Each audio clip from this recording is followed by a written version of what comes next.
T-Dog, J-Boy, and me, I'm Lugs.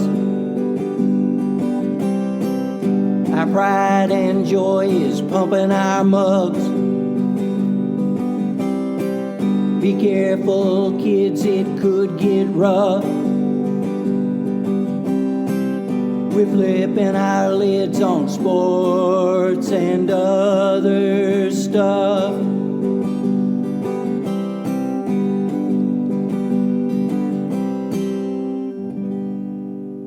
Welcome to Sport Weasel Central. I'm Lugs. I'm J-Boy. And I'm T-Dog. Yes, sir. Hey, fellas, can you hear that sound? That's the sound of Roger Goodell's Timex watch. Just like John Cameron Swayze used to say. John Cameron Swayze, it's counting down to the April 27th NFL Draft in Kansas City, and we've got lots to talk about with that.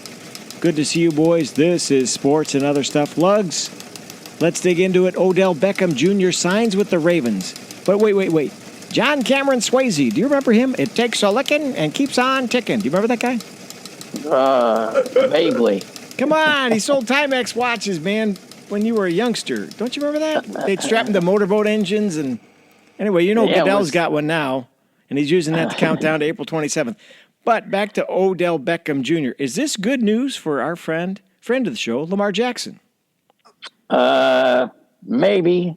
I don't know. I think the whole... I don't think Lamar is going to be happy. I think it gives him a possible good receiver, which he hasn't had really.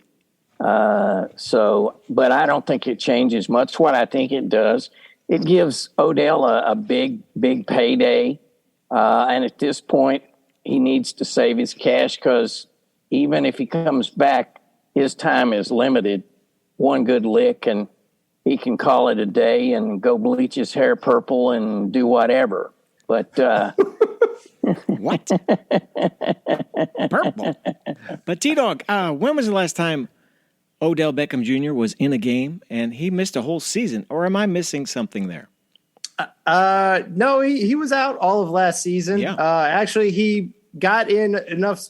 He was recuperated. If you remember, there were talks that the Dallas Cowboys were going to sign him, but he wanted to be signed without going through a workout. And, we like to bag on Jerry Jones, but credit to Jerry Jones. Jerry Jones is like, no, I need to at least see that you're okay before I'm going to pay you money. So he did not play last year. His last game that he played was in the Super Bowl. That's what I thought. He got injured in the Super Bowl, didn't he? Isn't that what the injury was? Again, the field turf that we've kind of talked about. He got injured on that. He tore his ACL. That's the second tear he's had of his ACL. He's now 31 years old. So to be fair to Lugs' point, congratulations to Odell. You would think with two torn ACLs, 31 years old, the last time he had a 1,000-yard season was 2019. Also the last year that he had at least a 100-yard receiving game. Obviously, when he was traded to the Rams, he looked like he was getting back into form to being. I don't think we're ever going to see that one-handed catch Odell. He's not that guy anymore. He still can be very good. He's probably entering the season, if Lamar plays, I think he will be the best receiver that Lamar has played with. Again, that's not a big hurdle to climb. I mean, it's Hollywood Brown. Bateman, I think, can be good, but he's still young and not refined yet. But it's definitely Odell, even at a later part of his career.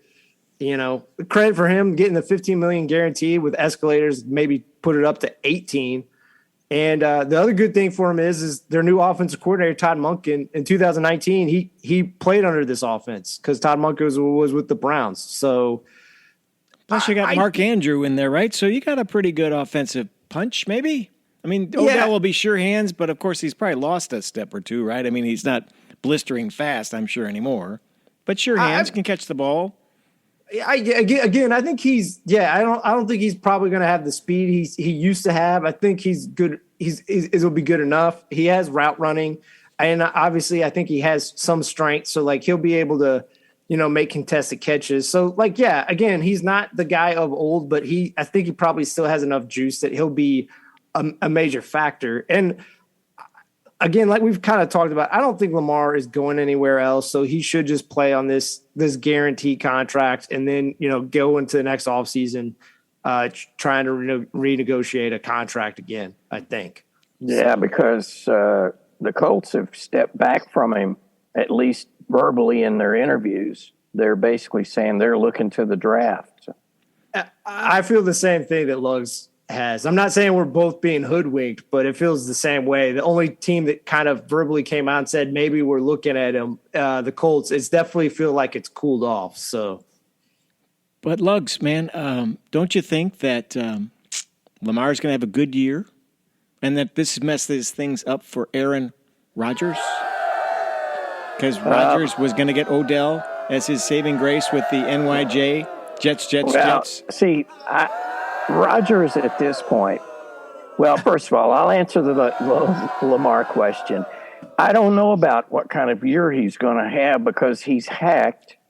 So if he wants to get a major contract, if nobody is biting at this point, he better have a good year. He really has. But with Rodgers doesn't care about football anymore. Rodgers likes yanking chains. I mean, that's what he does, right? Every time he gets an opportunity, he's think about it. He's been toying with Green Bay.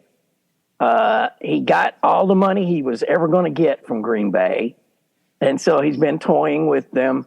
No OTAs. True. So he and Rodgers is not stupid. He knew by not working out with those young receivers, it was going to be just, a bloodfest for a while until they caught up. And the whole Jets thing, I don't know if I even think it's going to happen anymore. So it's clipboard time for our guy? Clipboard time? I think it's out of football time. Put on the Hawaiian shirt, drink another cup of tea, and go into a dark room and get the hell out of my face. Plus, we know he's smart. He hosted Jeopardy, right? I mean, he's a smart guy. Yeah. T-Dog, Aaron Rodgers, Pat McAfee. Again, to do the connective tissue between them, because you kind of hinted at it, I think one of the other reasons Odell got that big money was he was off to go see the Jets. And just the Ravens wanted him so badly. They're like, you know what? What we told you we're going to pay you, we'll pay more than that. And I think Odell's like, gotcha. and Odell crazy world. got that pin out as quick as possible inside that money. So, yes, this whole debacle in which it felt like weeks ago it was going to get done. And I still think there's a possibility it'll get done. But to be fair to Luggs' point, Charles Robinson with Yahoo, he stated the deal between the Packers and the Jets was done a few weeks ago, where the Jets would have given up their 2023 second round pick and their 2024 first round pick. Dang. But our favorite, Aaron Rodgers, he went on the Pat McAfee show and stated that he intended to play next year as a Jet. So obviously, right when that happens, Packers lose leverage. To the Packers, because he's essentially telling them, I'm not going to play for the Packers. Yeah, just a little. And before that, even before he uttered that, he said before his retreat, he felt he was 90% sure that he was retiring. So those two factors made the Jets essentially be like, all right, we're still willing to do the deal, but we want the 2024 pick to be conditional. And they also want a 2025 option should Rodgers retire before that after 2 seasons. And because of that, both these teams still haven't made this trade where it felt like it was going to happen essentially at least a month ago now. And there are murmurs that even the 49ers are possibly squeaking back into the picture a little bit, offering up a bunch of third-round picks and possibly a first-round pick a year or two down the road. So, but I don't know. I just find it fascinating that Rodgers doesn't seem to understand that he just needs to shut up, and he is killing himself more than anything. He's now, congratulations. He was essentially holding one team hostage for the last few years. Now he's holding up 2. So, I mean, I guess that's quite an achievement. So I just want to give a pat on the back to Aaron Rodgers. No one thought you could do it. You've done it again, my friend. Okay, we spent 6 minutes and 8 seconds talking about him. That's the limit. Next, the NFL draft. Where do you want to go? Talk about your number 3 team, the Arizona Cardinals, or what's next? Yeah, so the same rigmarole we've done with a few teams. Countdown with the draft only 3 weeks away now. So the number 3rd overall pick is the Cardinals. So I'll ask the 4 questions. I'm gonna ask: should they draft a quarterback? No. And I say yes. Go ahead, T. Wow. Yes. Okay.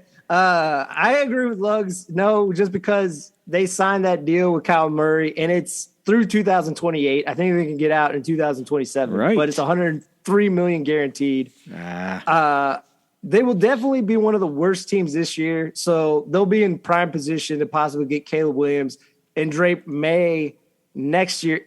But it's a big caveat. They had to have someone take this contract from Kyler Murray off their hands for them to even think about drafting those guys next year. So, See, I think what they have to do now, they're stuck offensively.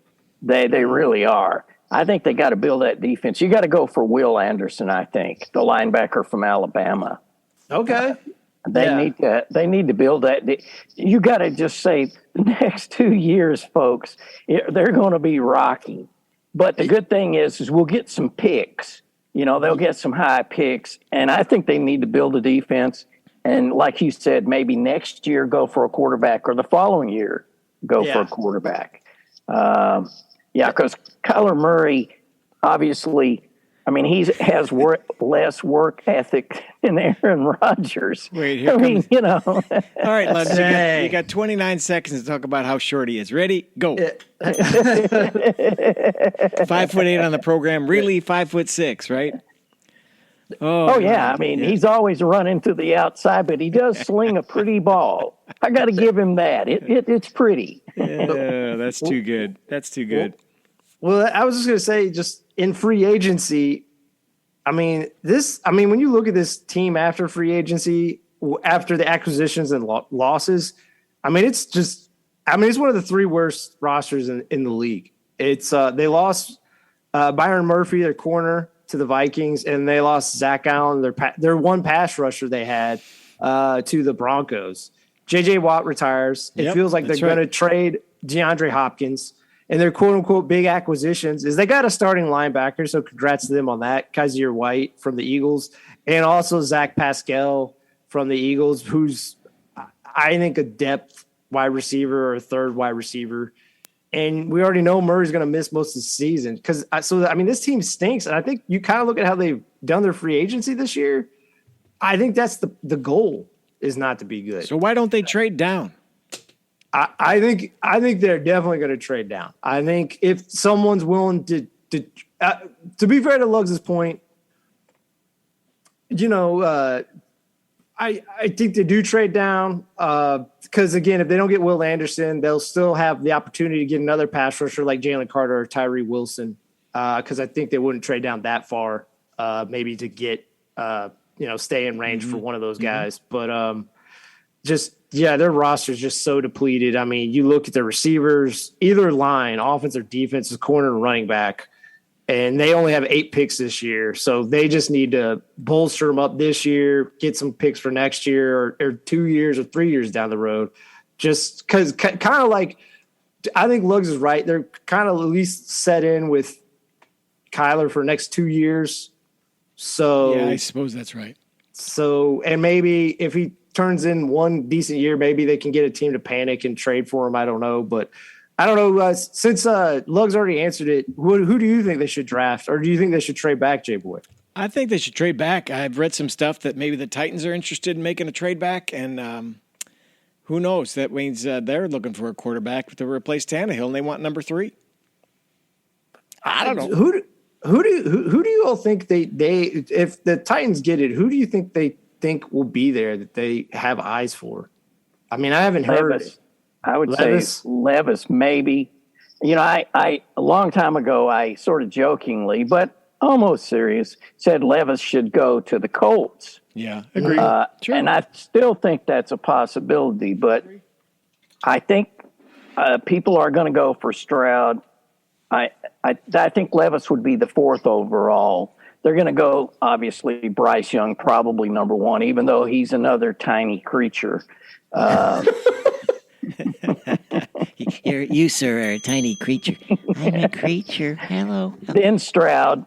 Then, Well, what about this? What if like Levis becomes the guy who's like, 34th overall pick or something, really falls off the table? Something crazy like that this year. Wouldn't that be wild? Something offbeat? I think it could happen. I like the idea of the Titans really liking him because it feels like every year UK plays in the Music City Bowl. So like It was a home game. they're front and center for like a whole week of just seeing Will Levis. It's like, you know what? That kid's not a bad. So like they're sitting there in the office. Yeah, it should. It feels like there should be more of a UK football to Titans because of the Music City Bowl always seeming to roll right. The way of the Wildcats. So they're sitting in Nissan Stadium in the office, overlooking the stadium, and hey, that kid, he's pretty good. What's that kid's name? Levis. That's right. Let's get that kid. Let's get that kid. And I think J-Boy nailed it, because you brought up a week ago. It's unfortunate because I think they're sponsoring Santa Clara 49ers. But right. if they had Levi's Stadium right. for Levis in the Tennessee, it'd be great. So, well, we'll see how that lines up. Yeah. Well, I think when you say quarterback down in the draft who will be decent, yep. Mm-hmm. I accidentally saw the highlights for Holton Allers from East Carolina. Yeah. That kid is good. I had, sad to say, I'd never heard of him, but I was looking for other highlights like Levis Wait a and minute. Stroud. Let's go back for a minute. Accidentally, what'd you pick up cable from Canada or something and it came in on the skip? What? I don't understand this accidentally. When you do a search on the internet, stuff just shows up. I mean, you can search for biscuits and get mayonnaise. I mean, A rabbit hole. Okay. Yes. Okay. So I was just going to say, check out Holton Allers. He probably will be in the 3rd round. I'm just a Holton Allers. Yeah, that algorithm bitch is what you're saying. You were looking for quarterbacks, and he popped up? Yeah, NFL prospects, and he came up, and I thought I'd never heard of him. I clicked. So there you are. He had the right search engine keywords, I guess. Okay, yeah, good. That's good. Horton Allers. Horton here's a hood. Horton. We should do the week of the draft. We should do late round picks or not someone involved in the draft whatsoever. Just like character actor, or the inventor of peanut butter, Jif's peanut butter. Yeah, the guy made the microwave oven. The chocolate bar sitting by the cathode ray tube. That kind of thing. Right. Oh gosh. Okay. All right. Well, let's move on. What? The other stuff department. What's next? I just wanted to talk about the state of the running back. Yeah, the state of the state. Quick. Yep. So 2 of the best running backs last year were Austin Eckler and Saquon Barkley. Amen. So, and both these guys are now kind of at crossroads where Saquon was offered the franchise tag worth $10 million. He doesn't want to sign it. He wants a long-term deal. Austin Eckler wants a new long-term deal, and the Chargers have allowed him to search for a team that's possibly willing to trade for him and sign. And that happened a few weeks ago, and he hasn't found anything.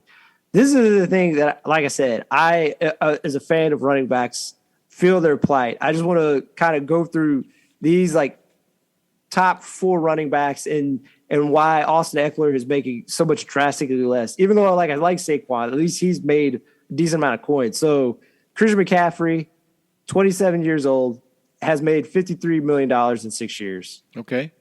Saquon Barkley is 26 years old, has made $38 million in 5 years. Alvin Kamara is 28 years old, has made $32 million in 6 years. And Austin Eckler has made $20.9 million in 6 years. And how old is he? He's 28. So Alvin Kamara and him are the oldest of the two. But if you look at the last 2 years, Austin Eckler has statistically been the best of all 4 of those guys. And those are also, when we talk about running backs, these guys are running backs, but they offer so much in receiving that they're actually should be valued more than quote unquote a running back. I understand the kind of mentality where, they're like, oh, well, we can replace these guys. These guys are not easy to replace considering how deceptive or how much versatility they give your offense. But I'm just saying he's been more durable than McCaffrey and Barkley over his career. And also Eckler doesn't have the off-field issues that Kamara is facing coming up. And, he's averaged over essentially 1,600 yards from the line of scrimmage the last 2 years and 19 TDs per year. And I just wonder, what's a possible solution you all think, or, what's your feelings on the state of running backs today? Well, they're not valued, as they were once, because everybody figures they've got 3 to 5 good years and then they're just too banged up to continue at a high level. But even wide receivers aren't valued all that much when you come right down to it. It's like, what is it? It's of course quarterback, maybe left tackle, maybe center, middle linebacker. So the running backs, well, especially, I think the running back draft this year is good to begin with. So It doesn't give them a lot of the present running backs, doesn't give them a whole lot of leverage in that, people are always looking for potential. So, it's just, because those guys, they do take a beating. I feel for them. It's grunt and grind work. That's what that is. Okay, isn't this a problem of the modern game? And here's what I mean. Back in the day, a guy would be with a team, running back, maybe 4 or 5 years. Now it's like 2. You look at David Montgomery with the Bears. You look at Ezekiel Elliott. Because a few years ago, he was the guy, right? They gave him the big contract and then nothing. And then you look at guys like Dalvin Cook, who are questionable to be with the Vikings this year. Just a few years ago, I remember the Bears made a big-ass deal about, they called him Thunder and Lightning Cohen, and who's the other guy? Was it Jordan? The guy played Jordan Howard. Jordan Howard. And they were like, you had the fullback and the halfback, or not quite a fullback, but you know what I mean, the bigger guy and the smaller guy, the scat back. And then it's like, then they disappear. I don't know if it's just a win now, a save money, or they are totally like garbage disposal, expendable guys. That's my feeling. I think now they feel like, well, let's get the running. It's secondary. It's passing. Quarterback and receivers are primary. Running guys will use you, but you got to be all-purpose. Yeah, I don't know. And I think that's the thing that's frustrating is just like I think this running back class, kind of like what Lug said, I think it's good because obviously you have Bijan Robinson, Gibbs, Charbonnet, Tank Bigsby, Israel Abanaconda from Pittsburgh. I mean, I know they're all younger and cheaper, but I mean, not all those guys are going to be the level of like a Saquon or what even Austin Eckler's done for his career. And I think Robinson and Gibbs have maybe the unique assets to be like a real weapon as a receiver. I mean, I think Charbonnet is a good pass catcher, but I don't think he has the athleticism to be like a true wide receiver, versatile weapon like a Christian McCaffrey or a Kamara. That's what I'm just trying to say. And maybe the only way I'm trying to defend him is I think there's these unique elements that get lumped into the rest of the running backs where I think they are a unique weapon. Even Dalvin Cook, like you said, J-Boy, I think Dalvin Cook, I mean, we know what he can do as a receiver too. And I don't know, as great as the offense was for the Minnesota last year, it feels very odd that they didn't seem to know how to utilize Dalvin Cook last year properly. But don't you think, let's say these guys coming out of college, and they're all going to be, in excellent shape. Yeah. Bigger guys generally now, too. That's the other thing. I think everybody's over, 220. So if you need 3 yards, I don't need anybody special. If it's third down and I need a yard or I need 2 yards, I just run it up the middle. There's my first down. Maybe that's what they're thinking. We just need anybody who's healthy, got good legs, and can go forward north-south. Maybe that's all we need. I don't know. Lugs, what do you think? Is it just like that? Well, yeah. And, that quarterback sneak, especially the way Philadelphia was doing it. Right. I mean, that takes a ball out of a halfback's hands. You don't risk that fumbling. And it worked. I don't know if they've outlawed it yet, but no, it was not. I mean, it was essentially, let's be honest, it was rugby. It was a scrum. That tunnel. It's a tunnel, baby. We're going under on this one. Let's go. I loved watching it. It was too. like you knew everybody there knew what was coming, and they still, couldn't stop it. I mean, when you got that much beef running downhill, it's a stampede. So I guess my last thing that I'll just say on it, that I'm not saying I disagree with you all, obviously, but I think the thing that's frustrating is just going off last year. You look at, you look at the Giants. The only reason they really made the playoffs last year is how well they ran the ball last year. That's and true. Obviously a lot of that was Saquon. And Dayball recognizing that, right? Yeah. And then the quarterback gets the big deal when it's like the quarterback really, he played fine, but it wasn't really because of him. It was really because of Saquon and what he offered as a receiver and a running back. Chargers, for as been snake bit as they did, they made the playoffs last year. They were still snake bit like they usually are with their top wide receivers and Keenan Allen and Mike Williams missing large portions of the season, right? But Austin Eckler was the one guy who stayed healthy and consistently gave them touchdowns, gave them yardage to keep them afloat to get to the playoffs. And, the 49ers caught fire and just were undefeated up until they lost in the playoffs when they traded for Christian McCaffrey. So I get why they've been devalued, but I think sometimes it's overrated how some of these guys aren't unique and special and are more important to the offenses than they're viewed as, I guess. All right. Hey, Lugs, you got a little sports. We call it SOYY, Sports of Yesteryear. Are you ready for that? Yes. Are you ready for that? All right, let's do it. Sports of Yesteryear. 3, 2, 1, go. All right, 1926, at the age of 38, Major League Hall of Famer Walter Johnson pitches his seventh opening day shutout. 1942, 9th U.S. Masters, Augusta National.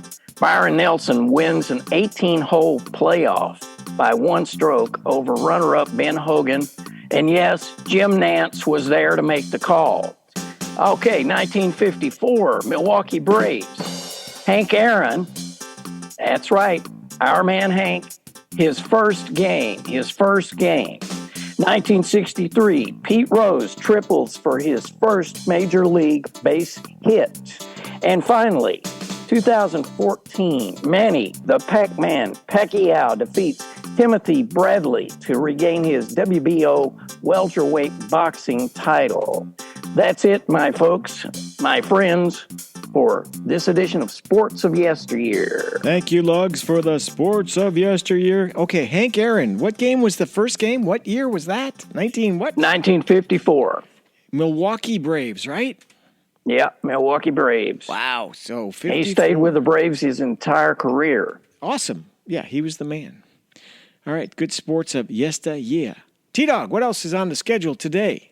That's about it. I guess the last thing I just want to talk to you about, because you all know business better than I do. I'll just go over this Tuesday of this week. The NFL ticket for YouTube was announced in terms of the pay increments on what you would pay and whatnot.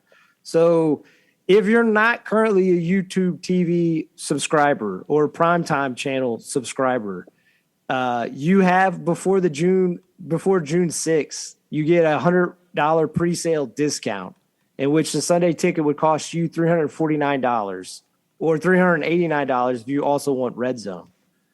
So this replaces the old DirecTV Sunday ticket? I'm confused. Yes.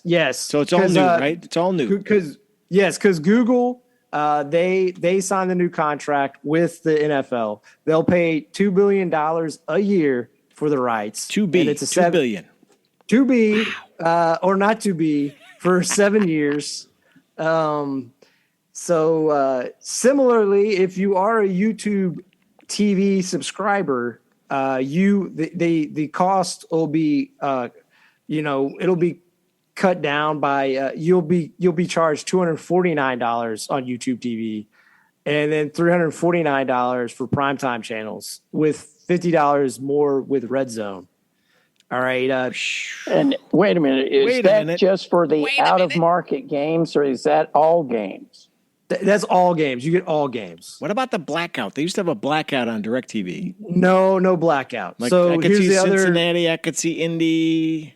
Yeah. So here's the things that also it offers. They offer you can watch 4 games at once. I don't know why you would need to watch 4 games simultaneously, but you can. The old quad split. You unlimited DVR storage. So if for whatever reason you just want to watch all these games from this week, you can choose to watch key plays, fantasy stats, real-time stats, or hide spoilers, which is to hide other games' scores. If you're, I guess, saving all these games on DVR, you want to watch them and act like you don't know the scores or whatever. But this is the main crux of what I'm trying to get at. So YouTube TV costs $72.99 a month. Just for that, the basic, what we would call basic cable, but it's YouTube TV. Right, gotcha. Yeah, so you then pay $249 for the Sunday ticket.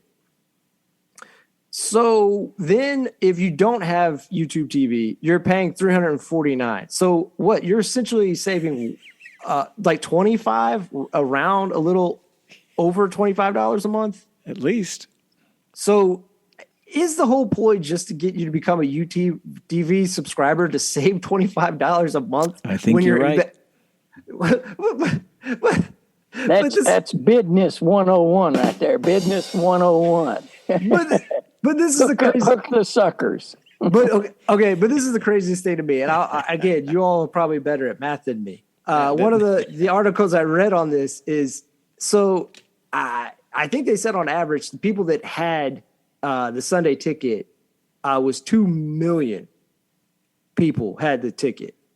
So, okay. So that's 200 to 300 million, right off the top. Yeah, but here's where it gets weird. So, and obviously, I guess I'm not counting in the sports bars and what, because that's a whole separate deal. That's a whole separate deal. They got to pay. It is. Yeah. But so. And the 2 billion or the 2 million included in terms of the people that were subscribing, that included, remember DirecTV said if you were a new DirecTV subscriber, you got the big ticket for free for a year, right? Yeah. That was the big way they enticed you. That is not happening with YouTube TV. So it's a money grab. It's a total money grab. But here's the thing that makes it even more weird and bizarre so if you factor in, so let's even just hike the number up to like $400, even though none of these packages say they cost $400. So $400 a month and 2 million subscribers, and I don't even know to get to that. That equals 800 million, right? Yeah. So they're paying $2 billion a year for the rights, and like again, I don't know how much money is being lost. I'm sure there's a lot of money in sports bars that I'm missing. You're bleeding money, right? I'm sure I'm missing all those promo ads that are going to keep popping up on you. Because you know they will. That's where they'll make their money. Okay. Can I let you fellas in on a secret? All right. Yeah. When my youngest was in college, they offered DirecTV Sunday ticket for free to any college kid. Gosh, I just suddenly became a college kid for a couple years. And I could watch it on her password. And now you're saying that's all going away, and I'm going to have to pay? What are you going to do, Lugs? You going to get it? Or are you going to a bar? No. T-Dog, how about you? Come on, I know you're going to step up. I would like to, but I would rather just go to a bar and just be there for the camaraderie. Choose the game you want, right? Yeah, watch the game I want on. I'll have like 800 channels, and maybe I'm paying $50, and but like sometimes the team I want to watch will be on free TV, and I'll end up saving a lot of money. And I'm not going to have some of the greatest moments I've had is in sports bars where like a game got hectic, and then like some guy was like too drunk and like fell off his bar stool. Like that's the thing I miss out on. So like that's the thing is Sunday ticket can't pay for that. If I remember gonna miss right, that. Lugs, you hold the Guinness Book of World Record for nursing a beer in a bar, don't you?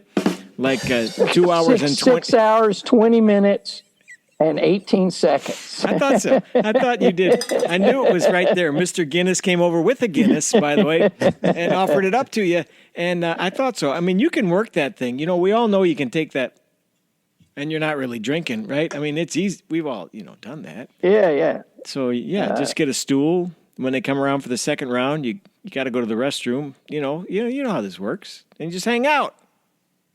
Well, I've in my cranky years now, which I am in. Are those now, or has this always been? I'm kind of slightly confused here. Well, I don't know. I've been warming up for a long time. I've been in the bullpen a long time. Now I'm on the mound. But I just tell the waitress, I say, look, I'm here for the game. I'm going to drop you a 10 spot no matter what happens. They're perfectly happy with that. You are a big spender right there. So you're on the mound throwing major crank. Is that what you're saying? You're throwing the cranky fastball, the full speed? Oh, yeah. Maybe that inside-out screwball. That's my pitch. You've gone screwball, and you can get a screwdriver. That's right. Okay, yeah, all right. Screwball, screwdriver, screwball comedy. All right. I think that's what this show is. Did I miss anything, or are we done for the night? I think that the only other thing I was just going to bring up real quick is congratulations. I mean, maybe it's premature, but it looks like Daniel Snyder is going to sell it. So congratulations to the people in the DC area.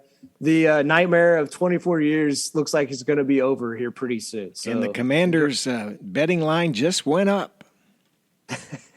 Maybe so. Well, we'll see what happens with that, but this has been another edition of this award-winning program, Sports and Other Stuff, brought to you in part by Swendella Bread. At 3 in the morning when you're in bed, Swendella bakers are baking bread. Stop in and see our guy. He makes the bread at night, too. His name is... Fish.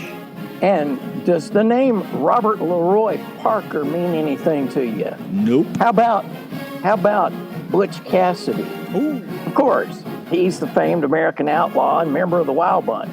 Well, old Butch was born this week in 1866. To celebrate, Fish is hosting a Levi's celebration.